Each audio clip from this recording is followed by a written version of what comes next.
Adda.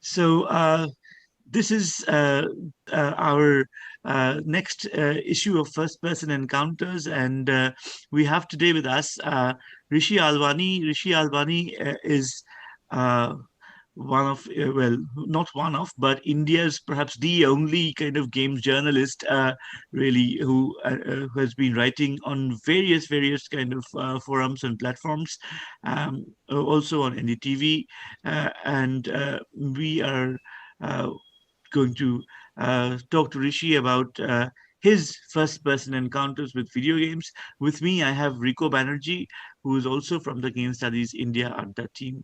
And we will start by welcoming Rishi to our uh, first person encounters podcast series. Welcome, Rishi. It is lovely to have you here. It's a great honor for Game Studies India Adda that you've agreed to be part of our little project. No worries, Souvik. I'm glad to be here, and quite flattering for you to say that I'm the only one who writes about games. There are others, and there is. I mean, it used to be the case a while ago where there were just like one or two of us who were covering the scene, but now there are a few more. There's Mikhail Madnani at the Mako Reactor. There's Mohammad Armuguddin, who writes for a bunch of places. Now, most recently, My Smart Price, and there's and then yeah, I'm currently doing stuff for IGN India. I'm their India editor, so I'm looking at everything that happens on the game space for them. So that's what's up with me right now. Excellent, fantastic, Rishi, and we will talk more about games journalism in India in a bit. But first to start with our statutory question that we ask every interview, which is, what was it like? What were your first encounters with video games like when you started playing video games, or when you first came across video games back in So, those days? so the first game I ever played was probably, I mean, as cliched as it sounds, I think Super Mario Brothers on the Nintendo Entertainment System. It wasn't Okay. even my console to begin with; it was my cousin's, and that was my first actual time I played something on a console. Died in the first moment. Goomba hit me, died. So, but then after that, that kind of like, so that was the very first time, and How then old after were that, you? I think I was around 6 or 7 Okay. when that happened, and after that I did, I mean, some of my other relatives had the Space Invaders handheld game, which is basically an LED black and green LED version of that, so battery operated, so I played a bit of that. And then before I knew it, the first console I ever owned actually was an NES, and on that I ended up playing a lot of Teenage Mutant Ninja Turtles. I was like, that was the only game I played on that for the longest time. Then there was a Sega Genesis, or Mega Drive as it was known in Asia, Yes. and ended up playing a lot of Street Fighter 2 on that console, an obscene amount of Street Fighter 2, an obscene amount of Mortal Kombat. And you know what? At that time, for me, gaming was just a thing. It was just like, okay, you read, you watch a movie, there were comics, and yeah, there were games. But it didn't actually grab hold of me until 2000, and I think, yeah, till the year 2000 or 2001. And because that's when I ended up playing Deus Ex on PC. Now, Okay. that game to me was the reason I care about gaming or even bother about anything gaming has to do with Deus Ex, which came out in the year 2000. Reason being, so the for a lot of reasons, right? One was it was a PC game, and at that time I didn't even bother with a computer. So I actually had to build a computer from ground up to play it because I received it as a gift, and I really wanted to play it because I heard so much about it from a few other friends. And secondly, was the interactions and how human interact, how player agency works in a game like that. Because what I found really cool was there are so many ways to solve a problem in that game.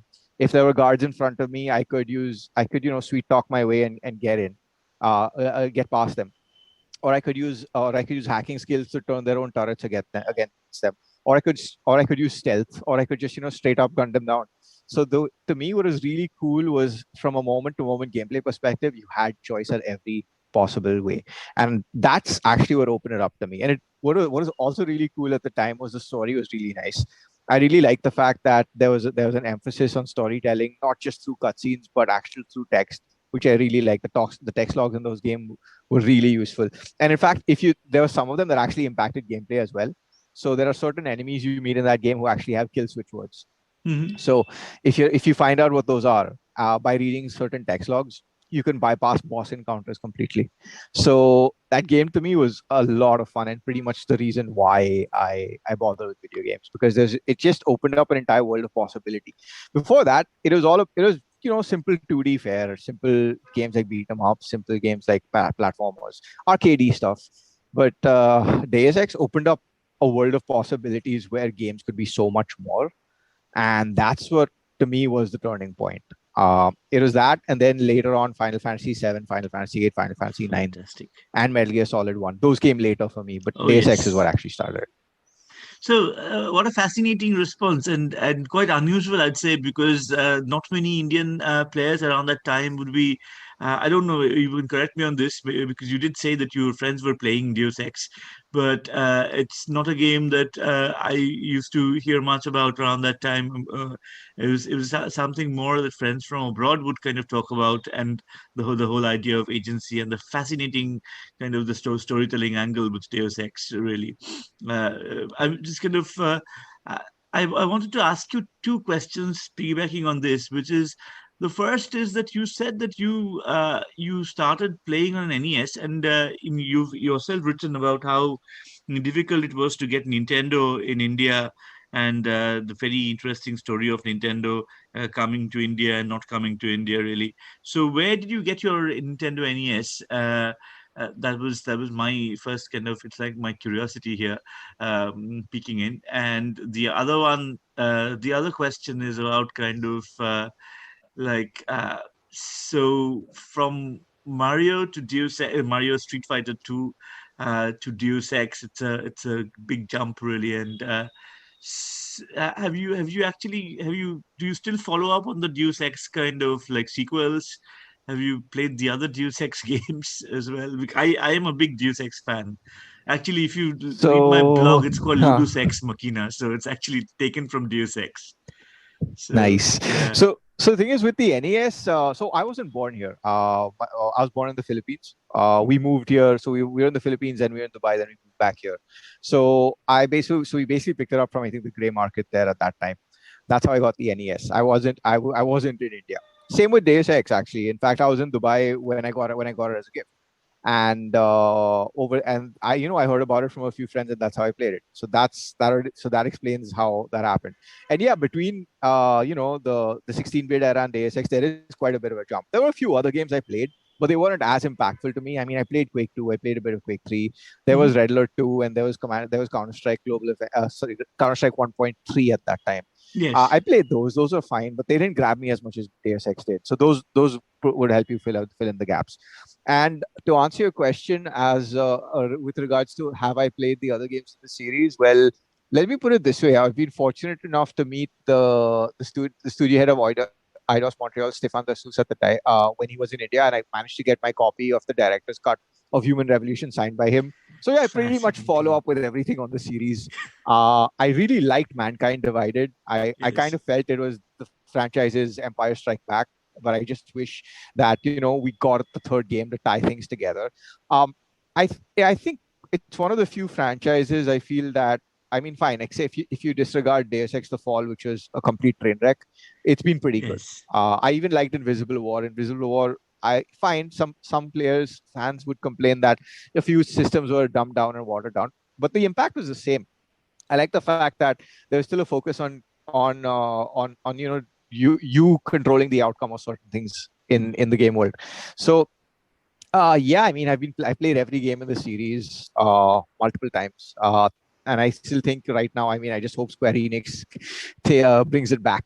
But yeah, Well, me too. So it's fascinating to hear about you kind of talking about your gaming experiences, because you write about everybody else's really so much. So it's like fascinating to learn about what games you kind of started with, and what got you hooked on. I mean, and in the Indian scenario, of course, whenever I ask people, they always say that the first games they played were Road Rash or Age of Empires or Max Payne. So it's quite a different story here. So I was I mean, so the way, I mean, yes, I did introduce you as the games journalist, and in India, and there is a reason for that. But I mean, uh, one of the things is that kind of strikes me is that there isn't much games journalism here in India. I mean, certainly nothing like a Gama Sutra or a Kotaku, or that kind of, or even an escapist, or even an academic kind of journals in India, because gaming. So how has it been? I mean, it's has it been a lonely affair here to kind of carry on so steadfastly with games journalism? What is games journalism like in India? And I know Rico has lots of questions as well, because he's also starting out in writing about games. But I just kind of Yes. start off with this. Yeah, so it's interesting. So the thing is, early on, yeah, there were very few who'd cover. So actually, I've been writing about games on and off even since before I started working. I used to freelance for this youth magazine called JLT, which is a part of the Times Group. And at the same time, I take the odd freelance gig here and there for Mumbai Mirror or Hindustan Times or Times of India. Whenever I could, I'd write. Then I started with my actual real job was in games distribution. Then after I ended up working in product management at Disney. Then I was at Square Enix as a mobile games producer. I only started doing this full time since I think 2014, when started working at Games in Asia, which was a Singapore-based games website, well focusing on surprise, Asia. Hmm. So I actually started doing that full time then. Then I was at NDTV for almost 5 years, managing the game section inside out. And then I ran my own site for a while called the Mako Reactor, and now I'm managing IGN India. But over the time, it's interesting because a lot of media houses now cover gaming because it's popular. I mean, to put it bluntly, if it's trending on Google and if it's semi-related to tech, oh, okay, so a lot of tech websites will cover gaming because search traffic, search volumes, because reader loyalty isn't a thing, right? So a lot of the Indian sites have jumped onto the bandwagon for that reason.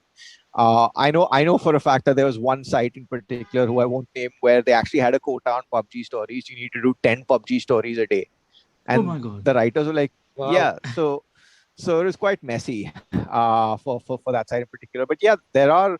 So the thing is, a lot of the coverage you see these days is a function uh, of demand, of meeting a demand, and of making sure that each site actually is sustainable, and they're able to pay their employees.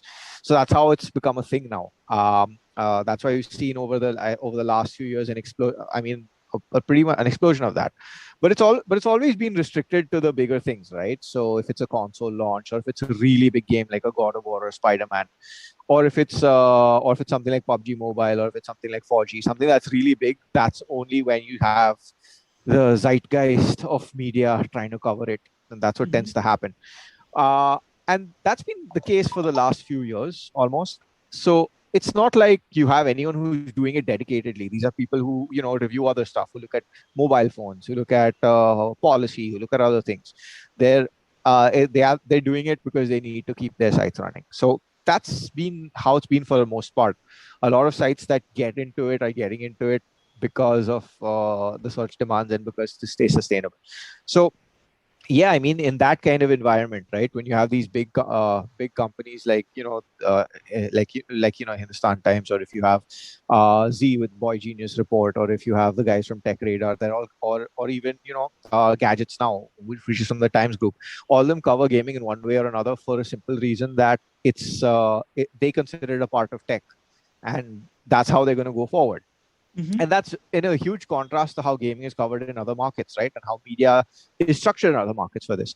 If you look at it in what's going on in France, it's a lot of it is art driven. If you look at it, Yes. how it's considered in the US, it's a part of culture. It's a Culture. part of culture. It's a part of arts. Here it's more or less bundled in with tech, because the mentality is, oh, you're using a phone to play it or a console to play it. That's tech, so Yes. put it in tech. It's basically as simple as that, and that's what tends to happen. Now, it's not a bad thing because the kind of because the kind of critique that comes out of it and the kind of is a little more objective. It's a little more factual. It's not exactly based on 100% opinions, and it's not based on, it doesn't draw from other fields like politics, or it doesn't draw from other fields like art, but it's a lot more functional and to the point. That's what you tend to get in that situation, and it kind of serves the purpose it does. Is it a good thing or a bad thing? Well, it's sustainable, and people are getting paid, so that's all I'd like to say on that. But yeah, I do agree with you. There are very few standalone gaming outlets here, and I mean, those that are there aren't exactly able to scale, to that degree. Hmm. So I think it's just a function of the market, and the math involved to get a thing like that running. Because see, if you want something like a Kotaku to work in India, you need to have those 5 to 10 writers who are really on the ball, and that tends to be a problem here because uh, it's also a question of knowledge, right? On how much you know of. It's not just a question of how well you play PUBG and when you know that the blue zone's going to eat you up and all that cool stuff. It's also a question of your knowledge across games, and it's also a question of your knowledge across genres. So in that kind of situation, it's easy to find someone who's a specialist here in a certain game that's hot popular, but it's really tough to find someone who's got that cross section knowledge, because if you're looking to run a site like that, you need at least 4 to 5 people who have that understanding of games across, who have that understanding of what it of the business side of it, of the Hmm. production side of it, and that's really tough to find. So I'm kind of not surprised that gaming here has evolved the way it has, and I think we I think it's just a matter of time before we see you know other sites come in aside from IGN that want to do dedicated gaming Yeah. coverage. Okay. So, I mean, there's another. I mean, I know Rico wants to come in here, but I'm dying to ask this question. So, No, no, uh, you go uh, ahead. which is, I wanted to ask about journalism in Indian languages, game journalism in Hmm. Indian languages, because, for example, China has lots of these Chinese kind of websites, Hmm. which, or recently, one of my articles was commissioned for a Czech web, gaming magazine. Which, I mean, I can't read my own article now because it's all translated in Czech, but Hmm. it's interesting that kind of that there are all these regional kind of language kind of games journalism. Do you see that happening ever in India, or are we going to stay stuck to our this English game journalism in English? I think it's already happening. If you look at how YouTube has grown into this force of nature, it's already happening. We're seeing a lot of Mhm. YouTubers coming in and basically doing citizen journalism and reporting on what they see, what they've Mhm. heard, and what goes down. Some of it is good. Like a couple of sites like gaming, like a couple of guys like Gaming Notified, for example, are doing a pretty decent job with it. But there are others who are just using it to spread misinformation that makes my life tough. So I think the way I see it, we are going to see regional come up. I don't know if we're going to see it come up like the same way we've seen sites come up on English. I think what's most likely it's going to just leapfrog sites altogether and be on video. I see that being a possibility down the line, particularly because of two things. One, the video consumption here keeps on increasing quarter on quarter, and secondly is because at the end of it, it's easier for them to just talk to a camera and get a quick edit out. Just seems to work better for them.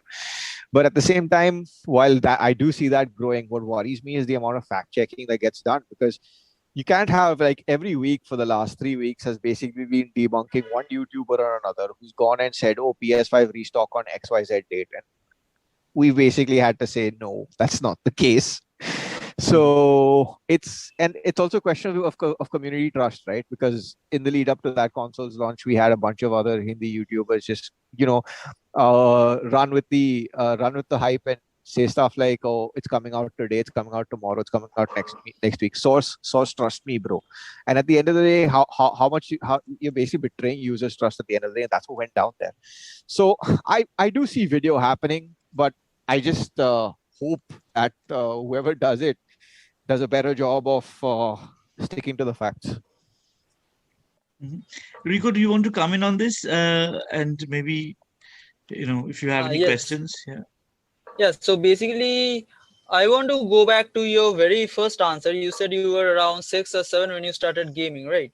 So were you Yeah. in India back then? No, I wasn't. Well, we were in the Philippines. So like, when did you come to India? Like, how So we old moved were? here in. So we moved here when I was around 15, 16 when we moved here. All right. So So yeah. even then, like, if you were 15, 16, that must have been like many, many years ago. So since it is India, and obviously, Rico, we're not like, that old. no, no, no. That's fine. It's No, fine. Huh. all I'm Huh. saying is, like, what was it like to be, the gamer kid in India back then? Because obviously it wasn't as socially acceptable back then as it is now. Mhm, Because mhm. nowadays everyone is like, oh, okay, gaming is a Yeah, thing. But back yeah. then people weren't aware. So Like Interesting. even when I that's was a kid, actually people good. weren't aware about Yeah, gaming that much. And I am only 22. yeah. That's true. So yeah, you're 22. Interesting. I'm around 35. So back then it was pretty much a niche, and it still is honestly in a large way. And why I say it's still a niche is because if you look at it from a perception standpoint, right? Gaming isn't at the same level where people would consider it to be on the same level as movies or books or TV shows. It's not at that level Yeah. yet, and we still have ways to go, but it's in a much better state now than what it was in the 2000s. I mean, the 2000s, some of the biggest things were, I mean, as Sovik pointed out, right? Max Payne, Road Rash, there was Unreal Tournament 2003. Yes. For Halo on PC was a big deal as well.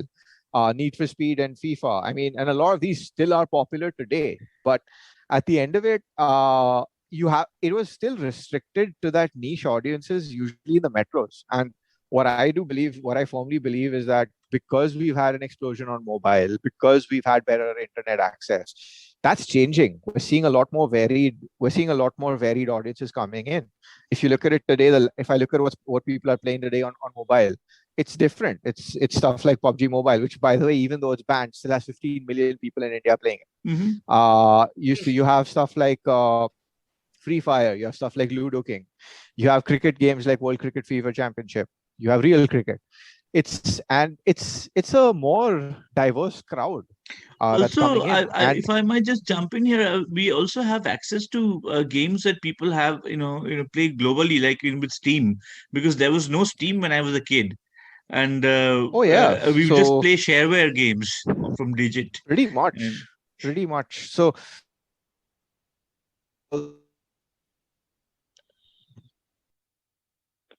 hello. on Steam, I mean, I played. Um, did he get disconnected? Shavik I sir, are No, I'm you? I here. no, no, I'm here, but carry on. I can hear you.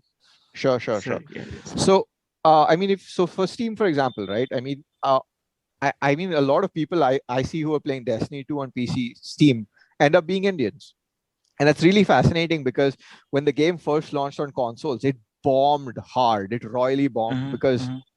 it was available on consoles only, was an Amazon India exclusive, and no one ended up buying it. Same thing with Destiny 2. No one ended up buying it. But when it went free to play and when it went on Steam, the number of Indian players coming in have been a lot higher. So I think that's been, if you ask me, one of the more positive changes. That plus, well, the fact that there is that it's a lot more easier to buy things that wouldn't have been easily available. I mean, look, we don't have Nintendo officially yet, but there are people here who know what Nintendo is, who are buying and are playing games on the Switch. So all that is happening, and that's really cool. So I think it's we still have ways to go, but we're getting there. Yeah, so like from cafe culture back then in the metro cities to mobile gaming, like gaming has come a long, long way. And even statistically speaking, like in financial terms, gaming is growing, like several millions each year. So how do you think, like, how far will gaming go? And I don't mean in a financial term, like how far do you think we can go, and like in the next coming years, what do you see? Like what do you see coming in India in the next few years? So, firstly, I wouldn't believe most of the numbers that are being thrown around in terms of the financial success of gaming. And for one simple reason is because most of the time those numbers are pushed by people who have vested interest in the ecosystem. That being said, I will not deny the fact that yes, it's growing and yes, it's in a good place. But I think when we reach a point uh, where it is essentially ends up being a sustainable business for every stakeholder in the ecosystem is when we've got there. Like right now, if you think about it, we're still at a point where you have studio closures, where you have indies that aren't able to make the great games they want to get, where you have media outlets that shut down on the regular or aren't able to continue supporting or covering the business. So to me, the benchmark of or pinnacle of that success is where everyone stays solvent, and where everyone stays solvent to the point where they don't have to, worry about where the next paycheck's coming from. And I say that as someone who's been on the other side, who's been laid off from working at a games company in the past. So to me, that's where I see it. At a point where we're there. So I have another one last question. So obviously it's not unknown to us that yes, the general media, and I'm not talking about games website, I'm talking about the Hmm. general Indian media Got who it. yeah, who kind of says stuff like, okay, gaming is harming us, okay, so that kid in XYZ place drank acid while he was playing PUBG. And then later when I researched on that, I found Hmm. out that that kid drank acid from a bottle in which he thought that okay, that bottle had water and instead Hmm. it had acid, and that kid drank it, and PUBG got the blame for it. So Hmm. that's how the general Indian media is portraying gaming, because obviously, like, I still remember back in 2018, I think it was, like, Hmm. this whole blue whale challenge thing which was Oh Oh trending. yes, yeah, yeah. That was And that was yeah, so and yes, that people, was so and poorly represented. yeah, and people yes. thought that it was a video game. Like, they literally thought it was a video game which we can download in our mobile and play. Some people So still if, think so. yeah, like my Yeah. parents think so. So, So like, if hmm. this is how gaming is represented by the general media, like, how do you think it will affect us in the coming years, and how do you think it is affecting us now? So that's a good one. I mean, I think that a lot of it will have to do with. See, this is how it usually works, right? In a mainline publication, something goes down and they report on it. Now, now the reporters, they're not. They're usually. I mean, they're just reporting on what they know and what they see. It's the editor. It's whoever's calling the shots on the edit to actually, and to actually fact check and ensure that things are what they are. And a lot of times, what I've noticed, mainstream publications tend to skip that step, and it's a function of that, right? I mean, unless you have people unless you have people who are running the show who know what's going on, this is going to continue happening. And the only way things like this get solved is if you actually have more thorough processes. And another thing, like, I'm pretty sure you have to kind of, censor your answer regarding this, because this one is going to be a little controversial. Like, even before the whole India China thing, we have had incidents where police literally raided PUBG Mobile tournaments and, stopped it. Uh, Obviously illegally, hmm. because there was no, legal order to stop tournaments and stuff, like, way before the whole India China thing happened. And after that happened, we saw a PUBG Mobile ban, and more and more, like, instead, we don't have an esport body or a gaming board government body in general, but we are, having games banned and stuff like that. So how do you think that will affect the Indian gaming industry? Honestly, I don't think it's affected the industry at all. I mean, I think I agree. let me clarify that. Let me clarify with that. By that I mean, like, see, look, if you look at what happened prior to PUBG being banned and that level of stuff that was going on, a lot of it was spearheaded with the reason that think with the basic response of, oh, quote unquote, think of the children, and oh, you had You have one is children, and two, the other thing was at the same time, look at the situation where there are people who are just playing the game so much that they died. Now, there are a few things here, and if you ask me, I mean, at least from way I see it, is it's not they're not exactly wrong. And I say this because I have seen the other side of games addiction. I've had friends Hmm. who basically wasted their lives away playing Counter Strike and Quake 3 Arena. So I do agree about the concern aspect of it. They're not wrong, but at the same time, I don't think banning would be the right response at that time. I'm talking the pre-China situation. I know what you're referring to, the pre-China situation where this game was, where people were put in jail and, there were bans in parts of the country. I get that. But here's the thing. What actually needs to be done and what needs to come into is where do you draw the line on what's fair or and non-addictive game design and not? And that's the problem, right? Game design isn't regulated, and I don't think it can be regulated. And if businesses are obviously going to be driven by profit motives like Tencent is, they have no it works to their advantage that people stay addicted to their games. Yeah. And the problem isn't, to me, it's not a problem of, look, you're going to have that section of the audience that's going to hate things regardless. But at the same time, if the industry itself isn't going to allow for responsible playing of video games, then what are you going? Then the problem lies on that side of things, right? And Uh, look, think about it. When this has happened internationally, right, with Star Wars Battlefront 2, it reached a point where there's legislation in certain countries to prevent EA from predatory game design practices. It's basically that's how I look at it. That's a situation which is something where the industry will have to resolve over time. Were those bans justified here? I mean, I think it was pushing, it was going above, it was crossing a line in a lot of places. But the reason and intent behind it, I don't think we can find too much fault in that. So, Rishi, abroad, for example, or globally, there is ESRB and PEGI, which are rating systems which kind of address the violence part of it, the violence, the sexual violence, and the gore, and all of that. Is there anything like that in India? Are you aware of anything like, does the Indian government have any system like that, or, to say which games are okay for children to Yeah, play like we and have video censor games? boards for movies and TV series. Like, do we have one for video games? No, we don't. And that's because gaming hasn't had that level of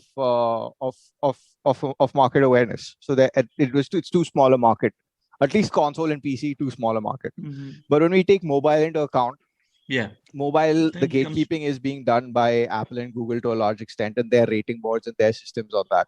Some of them borrow from a blend of Peggy and the rest. Hmm. So that tends to happen on mobile. But on console, so the rule of thumb with most distributors here is to stick with the Peggy rating system. Even Sony does the same thing. Yeah. In fact, when you buy a console here, it has a Peggy rating on it, right in front. So that's how it tends to work over here, where they usually stick with that. And So I there is mean, it's something here, right? There is some yeah, kind of there is, a, but yeah. it's mainly, I mean, but then that's a different situation, right? Even then, how even if you look at Peggy or you look at Cero or you look at any of the rating systems that are there, none of them look at the game design aspect of addiction.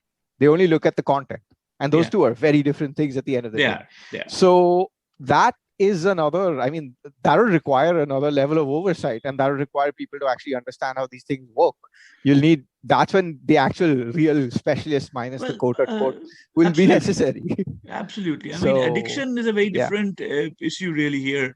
But even with the content, because some of the complaints Mm, that were raised were that games make you violent, because the content of mm, games are violent, therefore you imitate that, and it's like a mimesis, and you kind of become violent yourself. I mean, I'm not going into the mm, psychological, sort of basis of that. They may be right, they may be mm. wrong.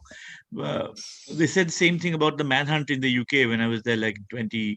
Yes, Yeah, the yes. manhunt was this big thing. Yeah.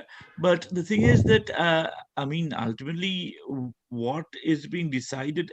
So I wouldn't let's say, a 10-year-old child watch an 18 rated movie, or I Mm. shouldn't actually, right? Yeah, Whether I would, yeah.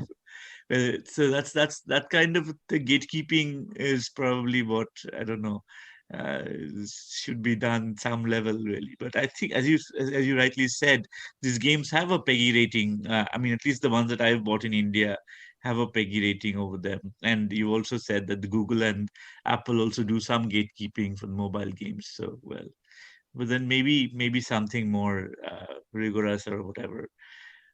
But I wanted to move on to maybe a different question. We've talked about the gaming culture, but before that, Rico, would you have anything else that you want to ask? Uh, Yes, that is regard. I think I saw one of Rishi's articles regarding why prices of video games in India is not low. Like I think that was the overall context of that article.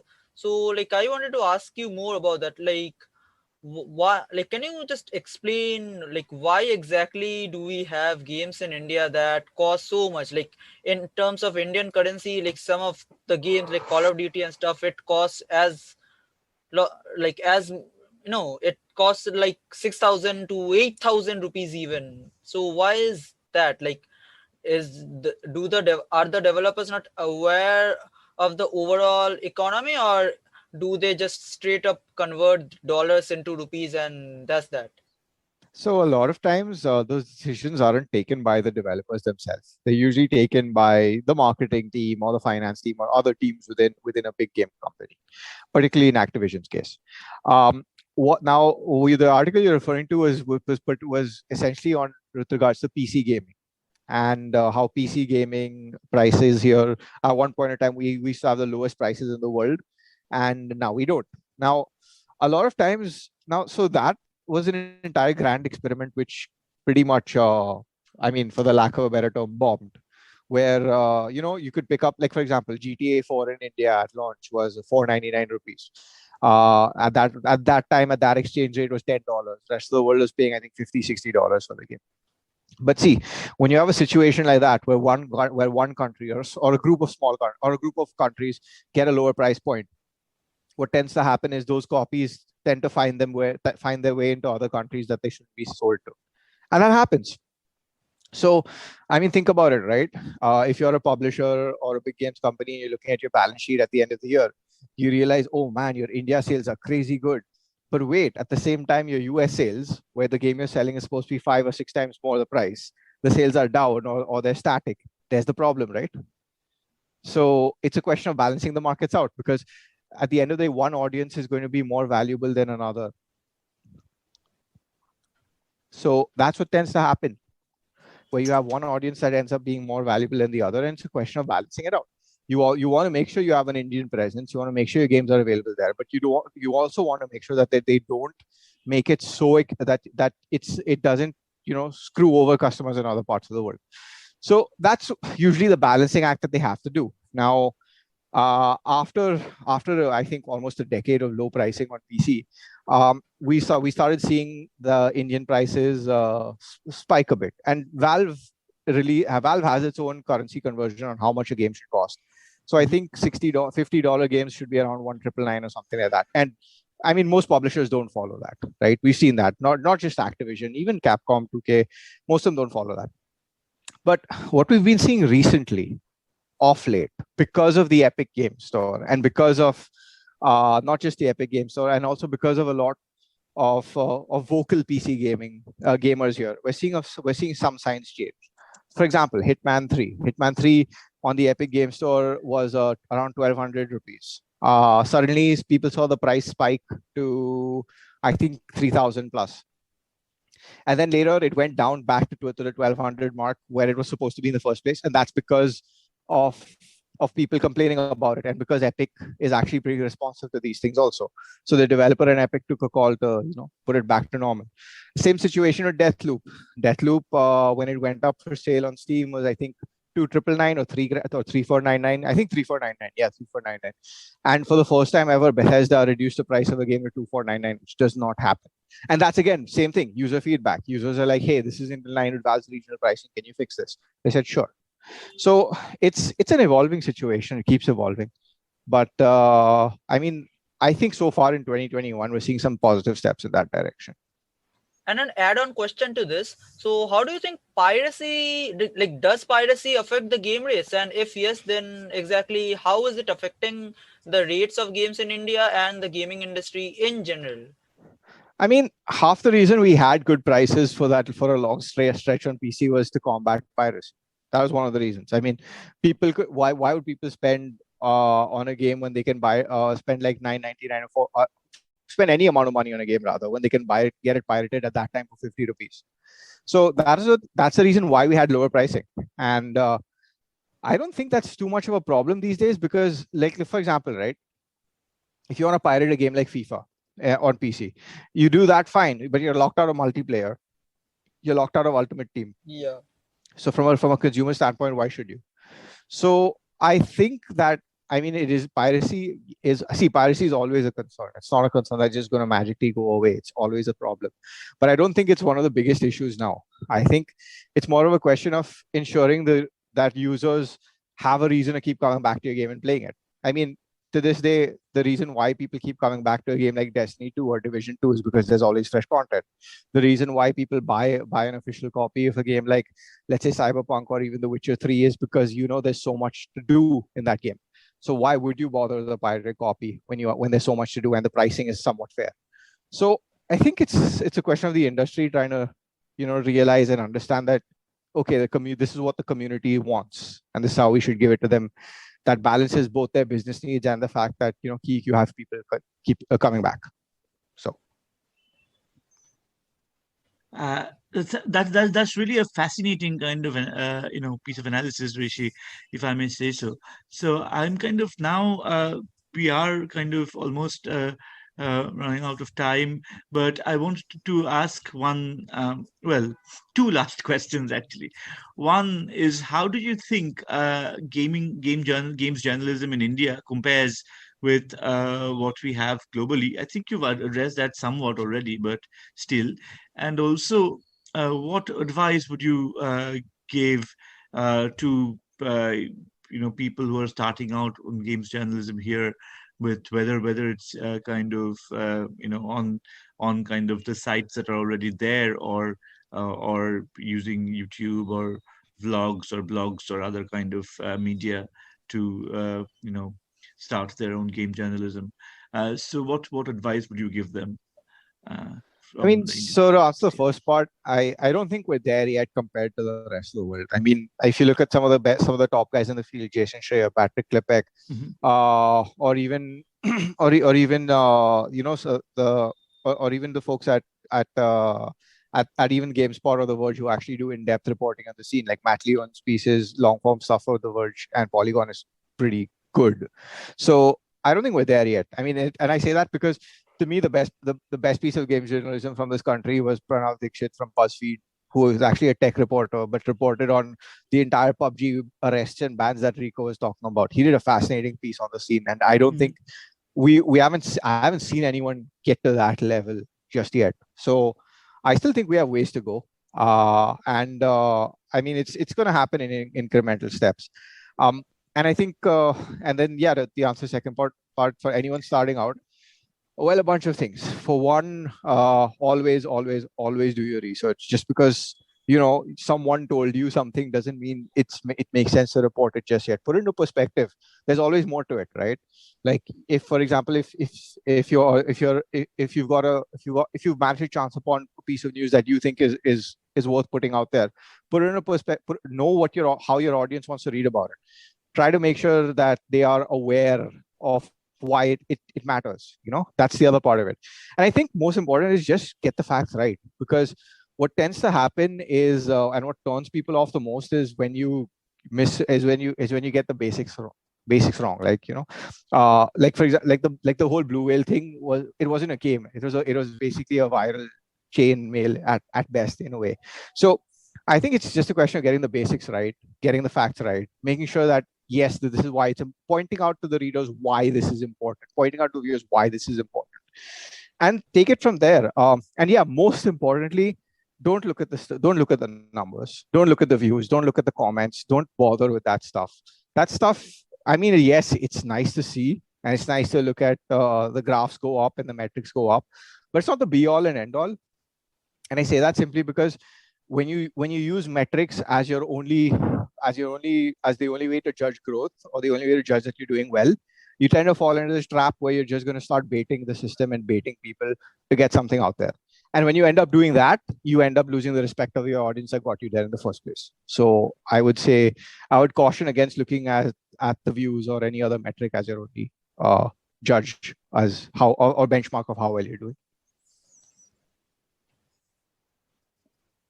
Yeah, So, so since Shavik sir, you asked about gaming journalism, I have a similar question regarding events. So, like in India, we have had events like ESL, we have had a couple of dream hacks, but what's stopping us from having an E3 or a Gamescom? Ignoring the pandemic aside for a minute.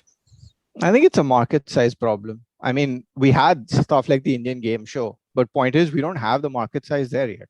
So why would you have a Gamescom India edition or an E3 India edition when there isn't an audience that wants that kind of content? I think there is room for something of an exhibition that would work for Indian audiences, but I don't think the events guys have cracked it just yet.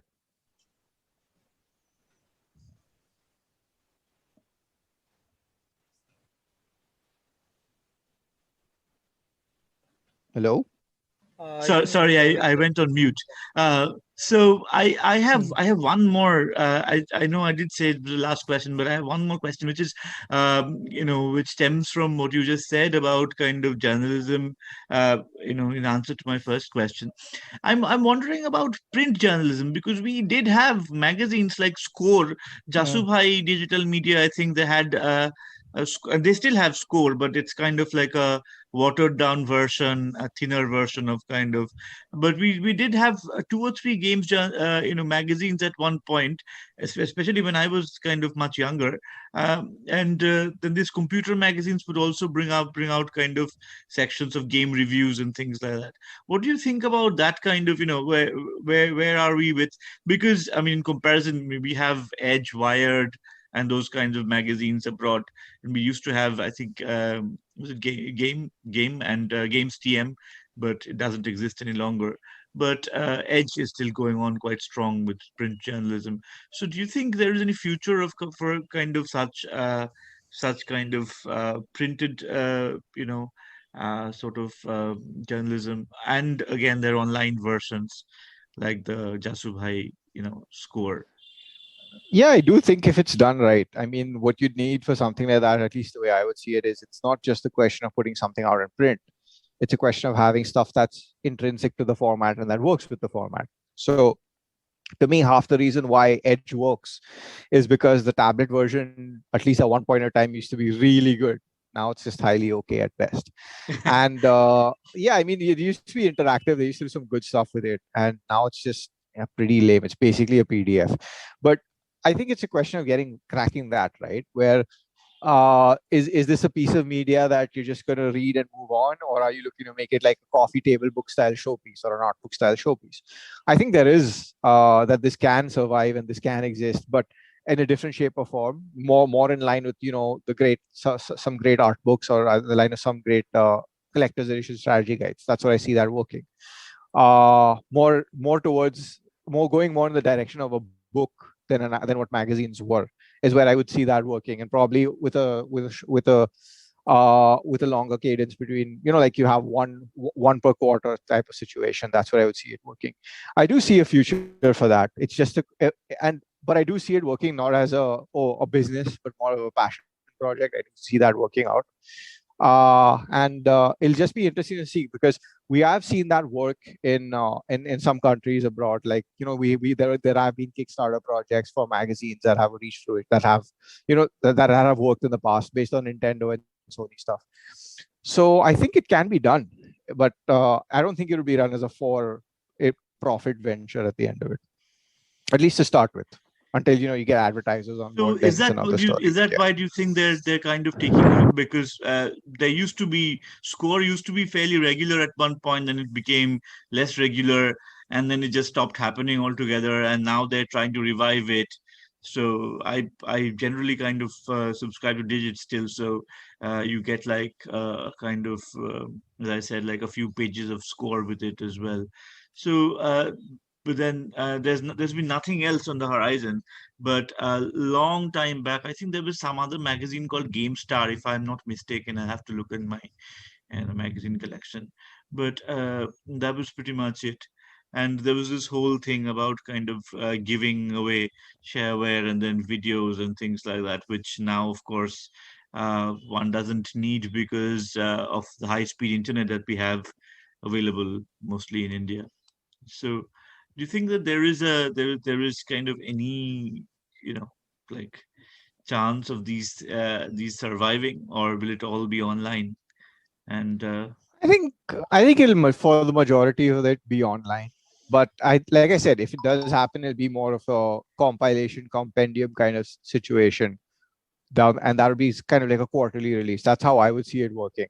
Because the problem with such things is with such level of to get that level of quality and work, it's also expensive, right? So I don't know how the math would work out there. Also, so I do see it happening, but I don't see it happening in the forms that it used to happen where you have a magazine once a month. I see a situation where maybe once a quarter or a couple of times a year, mhm. and with really high quality work. So that's So how I would see it again, work. like your coffee table book or collector's kind of edition thing. Hmm. Uh, that's a really interesting observation. Thank you so much, Rishi, for kind of sparing so much of your time and for such kind of very incisive kind, sort of perspectives on gaming, games journalism, and perhaps tips for would-be games journalists. And I hope that all of us hope that the gaming scenario in India is going to come to that what you said, the benchmark, and hopefully that the pinnacle, and then also we will see a little more in engagement in and game cultures, as well as perhaps more sensitive reporting of games, which will perhaps move just beyond the technical and objective, and also, I don't know, move into more responsible and more representative kind of ideas on games to the general audience. So well, with that, I mean, thank you again, Rishi, and we will conclude our interview with Rishi Alwani today. And thanks a lot. So well, hopefully we will see you at the Game Studies Adda sessions at some point again with us. Uh, and Sure. yeah, so take care. Thank you very much, Rishi, and we will be in touch. All right. Thanks. Bye. Thank you. Bye bye.